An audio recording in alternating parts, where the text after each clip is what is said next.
When the threat of Chad Donovan looms over my family's ranch, will I unravel a deadly conspiracy before it's too late?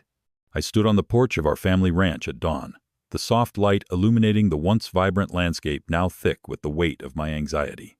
My heart raced as I clutched the letter from the county unsafe structure, they declared, despite the main house standing strong for generations. It was all so sudden, so absurd. But the rumors were worse. A developer named Chad Donovan was circling with hungry eyes, eager to swallow up every inch of my inheritance. I could feel the threat trailing close behind me like a hungry wolf, circling but not yet lunging. I kicked the porch edge with my boot, a desperate effort to shake off the foreboding sense of dread. This ranch had been my home, the land where my ancestors had toiled under the Texas sun, their sweat enriching the soil that now felt tainted. I glanced at the sprawling fields, their emerald greens whispering tales of hope and hard labor, now overshadowed by the dark clouds of impending doom. Just as I turned to call my brother for an emergency meeting, a loud crash echoed from the barn, sending my pulse racing. Was it sabotage? Chad Donovan was supposed to be just another name in the real estate world. Yet here he was, the face that loomed in every whispered conversation, a symbol of greed wrapped in a tailored suit. His reputation for playing fast and loose with the law preceded him, and I could almost hear the checkbooks opening around me, hungry to write him the checks my family had painstakingly built their lives to avoid. I had seen his crooked smile at town hall meetings whenever he pitched his heartless projects, and I recalled the way he tossed insults like candy, relishing the bitterness that hung in the air afterward. My brother Wyatt came barreling out of the house, his brow furrowed with concern. I held up the letter, and I could see the blood drain from his face, the shock morphing quickly into fury. "What the hell is this?" he demanded, clenching his fists tightly. "They can't just declare our home unsafe. This place has weathered storms older than any of these so-called inspectors." The fight in him lit up, igniting a dormant fire that now burned brightly in our collective resolve. "We need to investigate," I said, my voice trembling with urgency. "If they're using bogus code violations, we have a chance. But we have to move fast." There was a gravity in Wyatt's gaze, a shared understanding that this wasn't just about the ranch. It was about the legacy that defined us, the heritage and memories we swore to protect. As the sun began its ascent, casting a golden hue over the barn, I knew the moment we stepped off this porch, everything would change. Stepping into the barn felt like confronting an old ghost. Dust motes swirled lazily in the light streaming through grimy windows, but I couldn't focus on the peeling paint or the smell of hay and leather. I noticed the telltale crack in one beam, an imperfection that had always been there, now misperceived as evidence of neglect. "We need to catalog every issue," Wyatt said, his teeth gritted, his determination almost palpable. I nodded, intent on every detail, but my mind raced back to the developer. Chad had a string of broken promises behind him and a pipeline of approvals ahead, paving the way for whatever grand scheme he envisioned next. As we gathered our tools and papers, a shadow flickered by the window. Something was lurking outside. My heart dropped into my stomach as I exchanged a glance with Wyatt.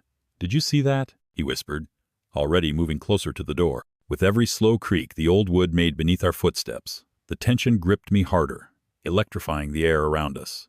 By the time we swung open the massive door of the barn, the figure had vanished into the morning mist. An uneasy dread wrapped around my chest, tightening with every second. What we had stumbled into was more than just a bureaucratic battle. It had become a monumental struggle not just for survival, but for truth. And soon, the real dark underbelly of this land would unveil itself, its hidden players, its compromised authorities. As the sun finally broke free from the horizon, bathing everything in shocking clarity, I couldn't help but fear for what awaited us in this new day. Tomorrow, we would chase down the truth about Chad Donovan, uncovering the very foundation upon which he built his empire. But for now, I could only hope that what we uncovered wouldn't topple everything we entrusted to protect. Little did we know, the web of deception was already tightening around us, and we hadn't even begun to scratch the surface of what was coming next. Days turned to frantic nights as my brother Jake and I pored over legal documents, their stark white pages a glaring contrast to the chaos that had descended on our family ranch. The sun dipped low in the Texas sky, casting long shadows on the porch, as I scanned the dense text, disbelieving that Chad Donovan could stoop so low. He was crafty, a seasoned player in a game where stakes were measured in square footage and dollar signs. Yet while we flipped through records, it felt too preposterous to grasp fully. The more we stumbled upon discrepancies in the inspections that led to our home's condemnation, the more I questioned how far he'd go to get what he wanted. Our first clue arrived between the stark lines of an inspection report, detailing supposed leaks where I found only dry wood and solid beams. I lifted a hand to my head, rubbing my temples, feeling the weight of despair press against me like an unyielding fog. I couldn't wrap my mind around the thought that entire lives and legacy hinged upon this elaborate deception. Determined, we attacked the issue with resolve, poring through records at the county office, where dusty file cabinets held untold stories of greed and deception. Every file we dug into felt like a piece of a puzzle that might expose the underbelly of a plot that had been festering within our community. When we approached our neighbor, old Mr. Jenkins, his weathered face tightened with urgency as he leaned in closer. I could see the concern etching deeper lines into his forehead as he spoke of Chad's obsessive interest in our sprawling parcel of land. "Do you know he buys land to keep it pristine, then flips it for triple the market price?" he warned, his voice a raspy whisper. The revelation sent my heart racing. They were not just encroaching on our property, but executing a well-planned heist, turning my family's legacy into mere collateral for his dreams of profit. I felt like a pawn in a game much larger than I ever dared to fathom. Chad's cunning persona was beginning to seep into every corner of my mind. In town, whispers followed him like shadows, and I could sense the fear in the eyes of those who had previously stood with us. The brokers and officials who once brokered our dealings looked at me with pity, their loyalties traded like coins for the right connections and the allure of quick cash. What could I do to combat this beast wearing a friendly facade? The harder I searched for answers, the more distorted the truth appeared to me. That night, we convened at the kitchen table, cluttered with documents and coffee stains as the fluorescent light flickered. It felt dark down to the marrow of my bones. Each line we read seemed to throb with malice. I looked at Jake, his brow knitted in concentration, resolute in determination, yet just as frightened as I felt. "We're not going to let him take this from us, are we?" he asked, determination burning in his tone as he clenched his fists. I felt the heat rise between us, a silent promise exchanged in that moment. This was our fight, our home, and we would not surrender without uncovering the truth lurking behind Chad's smile. Fueled by our newfound resolve, we dove deeper into tracking down the dubious inspectors who claimed our home was unsafe. If they had been bribed or coerced into falsifying their reports, it might crumble Chad's entire case against us. I reached out to local contractors whom we had worked with over the years, many well acquainted with our ranch and its maintenance. As the days rolled on, they each revealed their suspicions about the legitimacy of those inspections, recalling how they had seen inspectors enter but never exit until hours later as if the documents were pre-printed instead of diligently filled out. Our efforts began to coalesce into a cohesive thread that seemed to tie Chad to a network of corruption. It led us not only to the unearthing of rogue inspectors, but also to whispers of financial benefits that awaited those willing to look the other way. I could picture Chad, charismatic and shrewd, weaving amongst the city officials, solidifying bonds that oozed compromise at the expense of honest families like ours. With every conversation, the looming threat of losing our home became increasingly tangible, and it gnawed at me. One evening, after a particularly exhausting day of legwork, I felt a nagging sensation to go for a walk to clear my mind.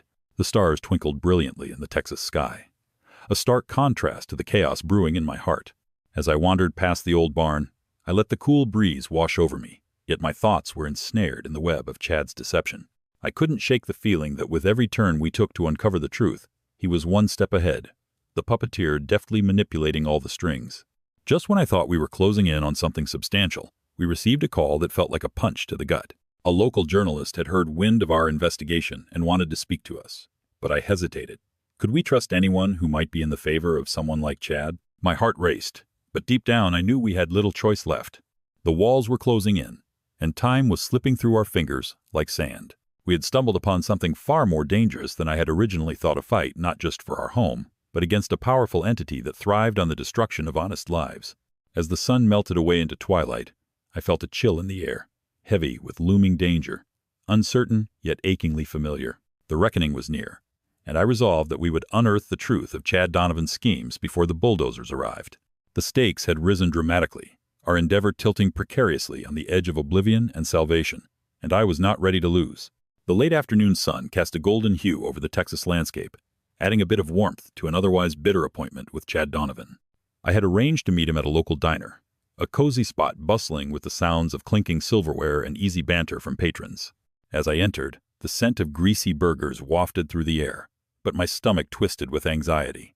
This was a hunt, and I was the prey, cornered in the lion's den, trusting in the fleeting sliver of hope that I could unearth something to expose him before he swallowed my family's legacy whole.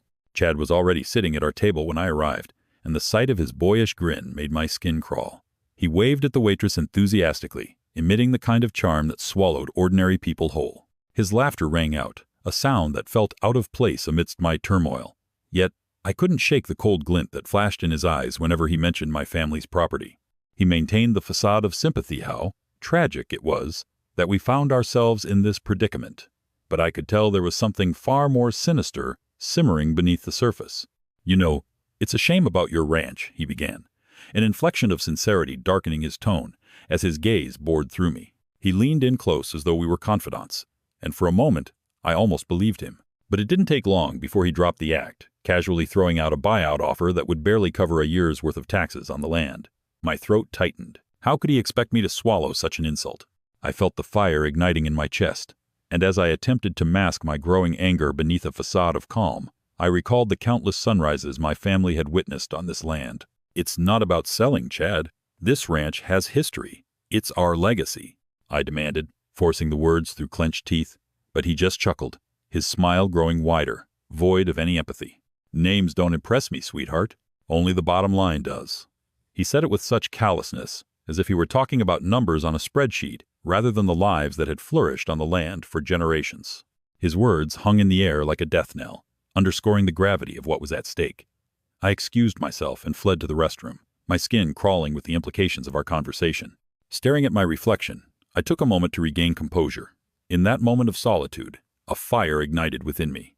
I would not let this man, this dealer of deception, dictate my family's fate. The weight of my frustration morphed into something more potent, a resolve fueled by indignation and tenacity. I knew there had to be some thread I could pull on to unravel his web of lies. I rejoined him at the table with newfound determination. "You may think you have this all figured out, Chad, but trust me, you're not the only one with resources. This isn't over," I challenged him, hoping for a crack in his confident facade. If only I could catch a glimpse of that cold heart before me slipping. Perhaps I could fortify my case. Chad raised an eyebrow, amused but perhaps slightly unsettled by my comeback. "A feisty one, I see. But darling, don't you know? The land is just a piece of real estate. You carry sentiment, while I carry cash. One's far more powerful in this game. Remember that." The words dripped with condescension, and I wondered how many lives were trapped in his relentless pursuit of greed. As the conversation dwindled and I excused myself once more, my mind raced with potential strategies. Was there someone in the county who might have slipped through his fingers? Someone who saw the truth? As I headed to the door, I could feel him watching me, but I refused to look back. My resolve crystallized under the weight of that encounter. This battle was no longer just about saving my family's ranch. It was about standing against the tide of corruption, threatening to wash away everything I held dear. I stepped outside, my heart racing with both fear and determination. I needed to delve deeper. I could no longer afford to remain passive. It was time to take action. With the sun dipping below the horizon, I whispered a promise to myself. My family's history would not crumble under the greedy eyes of Chad Donovan nor anyone like him. We would expose the truth, and I would not back down. Soon enough, I would discover just how intertwined Chad was with the darker corners of the county, where deals were sealed with ink and promises dissolved with bribes. The truth was waiting to be uncovered, though lurking just beneath the surface might be secrets darker than I had ever imagined. Back home, I pulled Jake into my storm of emotions, spreading out our findings like an ominous map of deceit across the wooden kitchen table. The remnants of our family dinners seemed to mock me now, eroding under the weight of market forces we never anticipated. My fingers trembled as I pointed to the stack of documents, questioning how we could be held hostage by a man like Chad Donovan, who thrived on the wreckage of dreams and legacies. This wasn't just about building codes. It felt personal, like a threat to our very soul. Jake leaned in, his brow furrowed as he wrestled with our growing list of discrepancies. "Look at these notes from the contractors," he said, his voice a mix of incredulity and anger. We had spent nights poring over old city records, tracking inspection reports, and we discovered countless places where Chad's fingerprints left a smear of permission where none should exist. What if he had orchestrated falsified inspections to crush our family's hold on this land? I couldn't shake the vile thought that Chad had manipulated the entire situation from the very beginning. As the hours passed, we dug deeper, interviewing local old-timers who had known the property for decades. They spoke of how Chad had prowled like a hungry wolf, marking his territory with every report and whisper of potential code violations. Each testimony revealed tangled web-settled deals and quiet threats that echoed through Texas's rural heartland. Their stories overlapped, painting a picture I had started to expect, yet it chilled me to the bone. There was more at play here than mere economic greed. Then, an unexpected blow. My old college friend Karen worked at the county office, And a casual phone conversation spiraled quickly into something much darker. She hesitated when I mentioned Chad, her voice dropping to a conspiratorial hush. She hinted at ongoing shady dealings, suggesting they were known in hushed tones across the bureaucratic halls.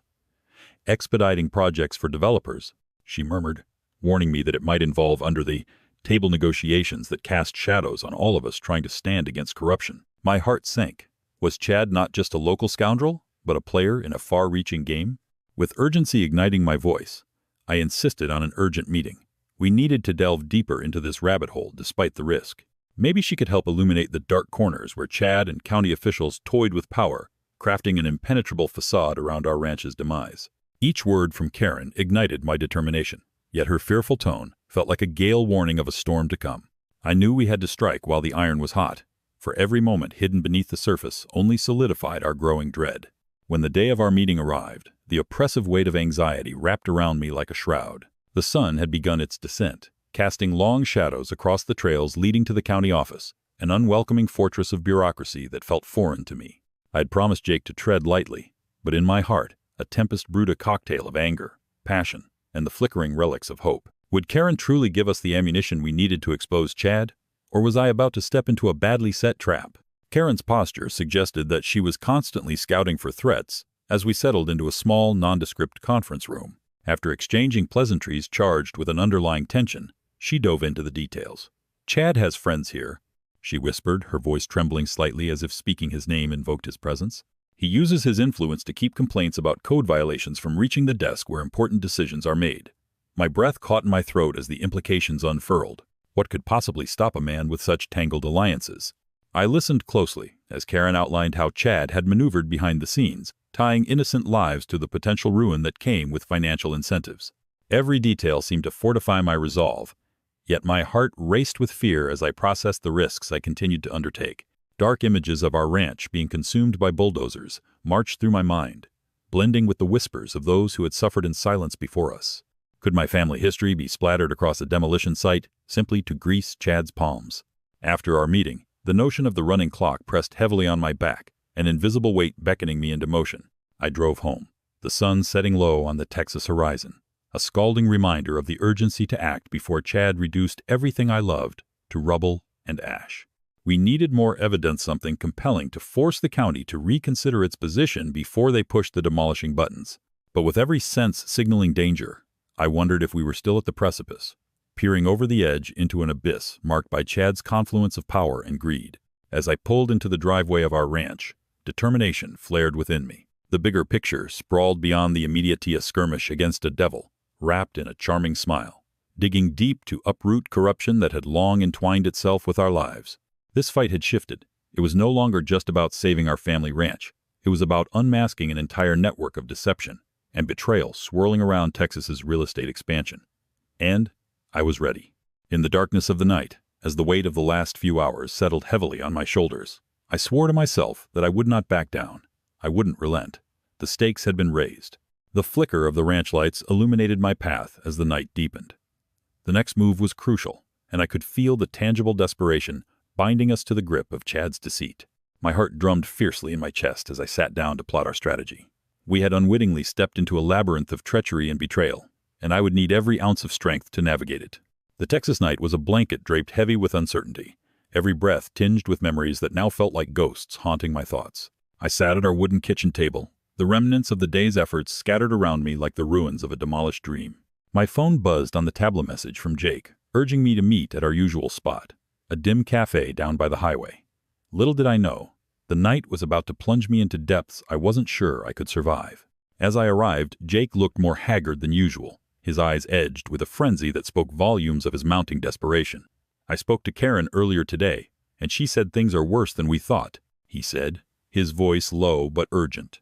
My stomach knotted as I swallowed his words, already bracing myself for the news that would push us further into the quagmire of Chad's treachery. Karen's whispers danced in my mind, warning of alliances that could crush us under their weight. We were in over our heads, suffocating amidst a labyrinth of collusion. Jake leaned in closer, the shadows from the dim light casting ghostly outlines across his face. "She told me Chad has friends in high places, deleted complaints, rigged permits, you name it. It's like a secret society of betrayal right here in our county." My heart raced. a mix of horror and adrenaline coursing through me. We couldn't just stand by. We had to dig deeper. For every homeowner intimidated to silence, for every shakedown run by Chad, I felt our resolve to fight intertwining with their stories. We weren't just protecting our ranch anymore. We were standing against an entire system. Driven by a newfound sense of purpose, I started collecting sworn statements from neighbors and friends who had fallen prey to the same deceptive tactics Chad wielded. As I compiled their accounts, I reveled in their courage, the courage that had been stripped from so many before us. Yet, a growing unease gnawed at my mind, an unshakable feeling that this journey had opened a door to something darker than I had anticipated. Tragedy struck when I received the chilling news that Karen had been found dead in her apartment. I staggered back, the world tilting beneath me. Police confirmed it was a suicide, but doubt clawed at my mind like a feral animal. My heart sank, the implications reverberating through me. Was that what this fight had come to? Would we also be silenced? My hands trembled at the thought of losing another ally, another soul lost to the cruel shadow of Chad's empire. I stood at the edge of a precipice, grappling with my fear as whispers of conspiracy echoed in my head. Each detail of Chad's web of betrayal stung like 1,000 wasps. I knew he had maneuvered through the darkened back alleys of power, his fingers gripping the hearts and lives of those beneath him, leaving behind an almost palpable veil of dread. As I replayed Karen's warnings, every instinct screamed at me that we were entangled in a deadly game where the stakes were life or death. The weight of anxiety pressed down on my chest like an iron shackle. Every time a car drove by our ranch, I felt eyes on me, a silent reminder of the enemy lurking just out of sight. Could I trust anyone now? Or had Chad's fear tactics poisoned even those I thought would stand with us? There was no way around it. I needed to carry on with the fight. I formulated a plan, driven by rage and sorrow, my heart beating with a frantic tempo. I would take the stories I had gathered and expose them to the public eye, throw Chad's crooked fabrications into the light of day where shadows couldn't hide. But I wondered, would someone take a chance on my cause, or was I stepping deeper into a void where I would be the next casualty? While the bullets of fear ricocheted around me, the thought of justice shimmered just beyond my grasp. As I prepared to launch our movement, darkness loomed ever closer, and my resolve tightened into something sharp-a-blade, ready to slice through the silence. But with each passing moment, I felt the chilling winds of danger whip around me. I had set in motion a series of events that would force confrontations I had never been ready for, the kind where I could lose everything. Maybe, just maybe, the web had more dangerous claws than I had realized. The night deepened outside, blanketing my resolve with a cloak of uncertainty. Even if Chad was unseated, at what cost? My fingers grazed the edge of the papers strewn across the table, and I swore softly to myself, I would not let fear erase us. We were a wild breed forged in the fires of our ancestors, and it was time we fought back. But the question loomed heavy: how far could I push? What was the price of this fight? And was it worth risking my own life to reclaim a legacy that might already be condemned? As I gathered my strength, I steeled myself against the winds of change, fully aware that the next day could tilt the ground beneath my feet, shifting into something unforeseen and treacherous. The dusty early afternoon sun poured through the courthouse windows, illuminating the chaos unfolding within. My heart raced as I shoved my way past disinterested bailiffs and well-pressed suits, my eyes locking onto Jake's pale face. He stood tense in front of the judge, the air thick with a palpable blend of panic and astonishment. Chad Donovan had somehow managed to sidestep our frantic preparations, striking with counterclaims that accused me of harassment and violations that danced in the realm of fiction. "You've got to be kidding me," I exclaimed. But the words barely broke through the din of the courtroom, drowned out by the gavel banging against sound walls, shouting over the protests and accusations. I felt my knees buckle slightly. As the reality of this unexpected onslaught washed over me, Chad was playing dirty, and he was very much winning this round. A collective nervous energy surged through the room as whispers and shouts erupted, but all I could focus on was how the floor seemed to shift beneath me. Chad stood there, his smirk a harbinger of doom, unfolding claims through his smooth-talking lawyer, who dripped with the same oily charm that had once earned Chad favor in this very courthouse. His fabricated violations were backed by the chorus of his corporate puppets, sending my heart spiraling into the depths of uncertainty. I glanced at Jake. The fear in his eyes mirrored my own dread. Fighting back the urge to scream at the injustice, I realized that this battle had morphed into something darker. Hidden alliances and unspoken deals lingered, like shadows just beyond our grasp. As the courtroom raged, a knot tightened in my chest. This was no longer just about my family's ranch. I began to see the tendrils of a greater conspiracy reaching far beyond Chad, whispering of corruption that infiltrated every facet of local governance. I could feel resentment bubbling over as neighbors and friends, the very souls we sought to protect, watched our desperate struggle unfold. My righteous cause felt venomous, laced with the stings of betrayal. Fighting together seemed futile against this extensive betrayal. With the judge's gavel echoing through the courtroom, I felt I was losing grip on what had once seemed attainable. Wrongly accused and thrust into a pit of accusations, my dignity waged war against the humiliation now glaring down upon me. I could sense the judge's irritation, his patience thinning against the tumult within the courtroom. Would he be susceptible to the smear campaign lay in front of him? If he sided with Chad, it would reinforce the systematic abuse of power that had plagued our story since the beginning. As Jake shot me a worried glance, I wrestled with despair and anger. This was the moment I had fretted would come, the clashing of our duel against the faceless monster of corruption. But now both my heart sank and sparked with resolve. If Chad thought he had cornered me, if he believed I'd bow to his machinations, he could not have been more wrong. I needed to turn the tide against him in this court, both as an individual and as part of a myriad of voices screaming for justice. We would not be silenced. Just as the judge considered a ruling amidst the cacophony of voices, I locked eyes with Chad, trying to convey a fiery determination that I refused to let my legacy slip into the hands of this criminal. The courtroom quieted momentarily, as if sensing the electricity crackling in the air. The stakes had never been higher. Yet, it all felt sinister, a game rigged from the start, a trap I had unwittingly walked into. But if I didn't fight back, I could vanish beneath the weight of the lies. As I steeled myself, adrenaline coursing through my veins, I knew I couldn't let Chad's shadow envelop my spirit. Chaos around me morphed into a blur, and my thoughts sharpened with clarity. I needed an ally, and fast. My next steps had to be calculated, my words precise and laser-focused. If not now, then when? I could feel the walls around me closing in, but I would fight to leverage whatever I could against the monolith that Chad had built. In that courtroom, amidst the disarray, a small flicker of hope ignited within me. If there was any chance I could rally my voice and those around me, I would emerge from this brutal fight, not just to reclaim my legacy, but to expose a network of corruption threatening many lives. I just needed to reach deep within, channel every ounce of strength I had, and find a way to bring Chad's empire crashing down. Yet, as the judge called for order, I could almost feel the weight of a powerful betrayal looming on the horizon. With allies nearby, I still felt the specter of hopelessness settle in. Would someone be willing to betray their silence in this battle for our ranch? Never before had I been confronted with the magnitude of corruption looming so dangerously close. The afternoon sun hung low over the parched Texas landscape, casting long shadows that danced ominously on the ground beneath my weary feet. I stood there, staring at the empty horizon where, only weeks ago, I had imagined my family's legacy continuing for generations. Today, though, it felt like a clock was ticking relentlessly. The ruins of my dreams layered under the suffocating heat, and a growing sense of dread. Desperation had led Jake and me to reach out to a whistleblower within the county, a brave soul, willing to expose the corruption that thrived in the shadows. But as I clutched the package marked with a government seal that had landed unceremoniously on my doorstep, I could scarcely breathe. Inside, I found not testimony or a glimmer of hope, but a scattering of papers and an ominous note. Chad Donovan had reached out with a script of threats that highlighted his ruthless reach.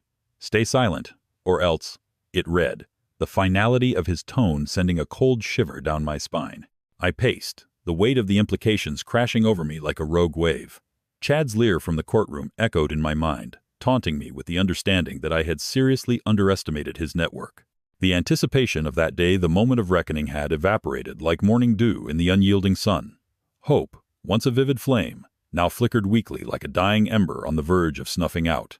How could we weasel ourselves from this swamp of corruption when even the brave among us cowered at the mere thought of his retaliation? I thought of the whispered secrets surrounding the town, the intrigue of backdoor deals and clandestine alliances that reinforced Chad's grip on our land. Rising anger bubbled in my chest, threatening to spill over as I slammed the package onto the porch, its contents rattling like my sanity. Would anyone dare oppose this monster, or would they fall victim to his shadow?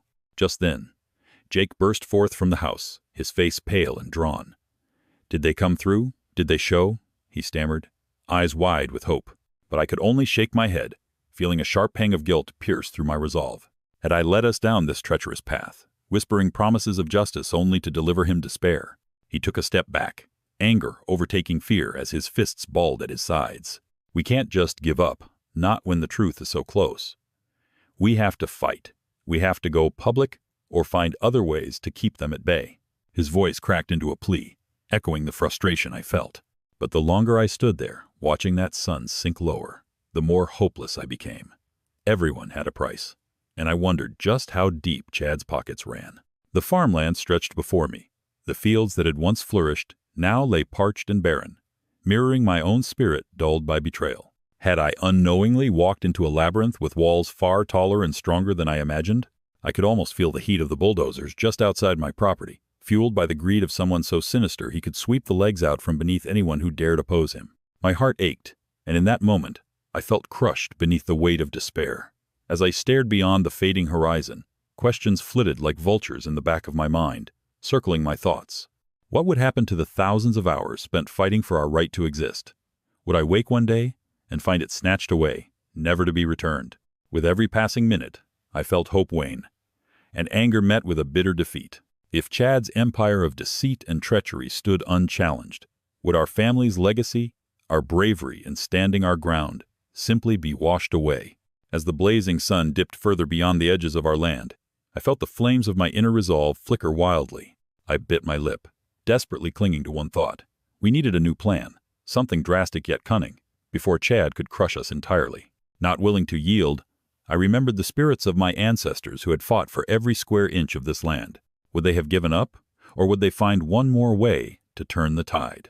In my heart, I heard their voice whispered on the wind, urging me to dig deep for a final retaliation. Somehow, some way, we needed to reach the hearts of those who could help us. The tide had turned, and if the system was rigged, perhaps we would manage to expose the rot from the roots and reclaim our truth. As twilight settled heavily over the ranch, a faint spark of determination reignited within me. Hope would soon emerge anew. I just needed to find the right angle from which to strike. As the last faint shadows of twilight fell over our ranch, I frantically tapped my phone in the silence of the dying light. The weight of impending doom loomed, rolling in with the rumbling of bulldozers, as I stood on the very land my ancestors had tilled. The humidity clung to my skin, but that didn't distract me. My thoughts raced through the intricate web of corruption woven by Chad Donovan and his allies. I had made a desperate call to a local journalist, Mark Talbot, whose articles had previously exposed the shadiest figures in town. I could hear the rattle of machinery outside, a grim reminder that while I fought for my family's legacy, Chad was orchestrating an industrial symphony of devastation. Finally, Mark's voice crackled through the line, sharp with urgency. "I'm on my way to your place now. We need to move fast." I could hardly breathe, a mixture of anger and hope swelling in me like the approaching storm clouds overhead. We had gathered enough evidence to unveil the crooked dealings quietly lurking beneath commendable exteriors. Simple townsfolk, manipulated to align with Chad's agenda, now united with me as I fought back. As I paced back and forth, I breathed in the rich scent of the earth, soil I grew up running through, and let that familiarity push me through the gnawing doubt that threatened my resolve. Then, just as the bulldozers rolled closer to our home, I spotted the flicker of headlights. Mark arrived, a whirlwind of energy, his camera and recorder ready. His presence instantly invigorated me. Within minutes, we were live. Every word imbued with a fervor that could only come from someone running out of time. I stood beside him, the full weight of Chad's treachery spilling forth as I recounted how his forged documents secured an unjust claim to our rightful home. This isn't just about my family. It's about standing against the blight of unchecked greed, I declared, my voice breaking through the noise of machinery, every syllable an arrow aimed at Chad's heart. The juxtaposition of our fight contrasted sharply against the bulldozers, hungrily awaiting the command to ravage my family history. Mark camouflaged his camera, pivoting expertly to capture the growing crowd that had begun to gather down the dirt road. Residents, stirred by whispers of my plight, soon exchanged small talk and murmurs of outrage. As the sun dipped below the horizon, the light flooded the entrance of their hearts, igniting the fury of our community against Chad's corruption. As if summoned by my words, local news vans began to arrive, reporters fanning out, hungry for any fallout. It was electric. The tide was turning. Our families had grown up together. The sacrifices of my ancestors echoed through time, igniting a loyalty that many had never before openly challenged. More people streamed in, dissenting voices echoing against the machinery, dragging the past into oblivion. Mark captured it all, the genuine solidarity, our collective fury. In the following moments, everything changed. People who had been muzzled by Chad's intimidation suddenly found their voice through the lens of our fight, stories loudly shared, laying bare years of silent oppression. Videos began proliferating online, stoking outrage within the community and beyond. As I stood there, defiantly holding my ground before the unyielding machines, I had no idea that our shared fury would spark deeper investigations into Chad's operations at the county level. Could this be the downfall of a man so slick he thought he was invulnerable? I received word moments later from a former employee of Chad's who texted me privately. "They're pulling back inspection records. Looks like someone on the inside is sticking their neck out." My heart soared, hope blooming wildly like the Texas wildflowers that had once adorned these fields. Just as I took a steadying breath, hoping it would all end well, a booming voice echoed from behind us. A local official demanded that the demolition cease pending further review in light of the public outcry. Cheers erupted through the crowd, the sound like music to my ears. In a delicious twist, as Chad Donovan watched helplessly from a distance, his empire unmoored, the eyes of law enforcement and the public turned toward him. My heart raced with a deep satisfaction, knowing that now the noose of justice was tightening around his neck. These past few hours had merely been the calm before the storm of retribution headed his way. As the nighttime settled in around us, I stood victorious, empowering others to raise their voices against all that had once silenced them. My family's legacy remained intact, not just because of my efforts, but because an entire community fought alongside me. Under the unyielding Texas sky, the darkness of corruption began to surrender, and as dawn broke anew, it heralded not just another day but our unyielding spirit, surmounting the shadows of greed. Justice had arrived, igniting something profound, a fire born not merely of revenge, but of rebirth, redemption, and a promise that our ranch would endure, untouchable and beloved.